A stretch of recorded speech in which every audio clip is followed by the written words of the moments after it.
Mega power star Ram Charan ప్రస్తుతం పెద్ద చిత్రంలో నటిస్తున్న సంగతి తెలిసిందే. డైరెక్టర్ బుచ్చిబాబు దర్శకత్వం వహిస్తున్న ఈ మూవీ త్వరలోనే ఆడియన్స్ ముందుకు రానుంది. ఇందులో జాన్వీ కపూర్ కథానాయిక నటిస్తుండగా ఏఆర్ రెహమాన్ సంగీతం అందిస్తున్నారు. ఇప్పటికే విడుదలైన టీజర్ మూవీపై భారీ అంచనాలు పెంచేసింది. ఇదిలా ఉంటే ఇటీవల లండన్లోని మేడమ్ టుసాడ్స్ మ్యూజియంలో రామ్ చరణ్ మైనపు విగ్రహాన్ని ఆవిష్కరించారు.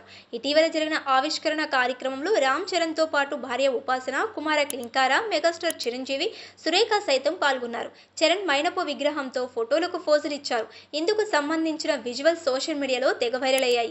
తాజాగా క్లింకారాకు సంబంధించిన ఒక క్యూట్ వీడియో ఇప్పుడు నెట్టింట అందరి దృష్టిని ఆకర్షిస్తుంది. తన విగ్రహం పక్కన కూర్చుని రామ్ చరణ్ ఫోటోలకు పోజులు ఇస్తుండగా క్లింకార నెమ్మదిగా చరణ్ మైనపు విగ్రహం వద్దకు వెళ్లేందుకు ప్రయత్నం చేసింది. అప్పుడే చరణ్ తన కుమార్తెను ఆపగా చరణ్ మైనపు విగ్రహం వైపు చూసింది. ఈ వీడియోలో క్లింకార ముఖం కనిపించకుండా ఉండడం గమనార్హం. ప్రస్తుతం ఉపాసన షేర్ చేసిన ఈ క్యూట్ వీడియో నెట్టింట తెగ వైరల్ అవుతుండగా ఒకే చోట ఇద్దరు రామ్ చరణ్లు కనిపించడంతో క్లింకార కన్ఫ్యూజ్ అయిందంటూ మెగా అభిమానులు కామెంట్ చేస్తున్నారు. చరణ్ మైనపు విగ్రహంతో కలిసి మెగాస్టార్ చిరంజీవి, ఉపాసన, సురేఖ కలిసి దిగిన ఫోటో సోషల్ మీడియాలో వైరల్గా మారింది. అయితే మైనపు విగ్రహంలో ఆయనతో పాటు ఆయన పెంపుడు కుక్క రాయం కూడా ఉండడం విశేషం.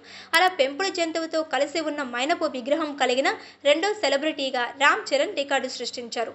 పెంపుడు జంతువుతో కలిసి మైనపు విగ్రహం కలిగిన మొదటి వ్యక్తి రాణి ఎలిజబెత్.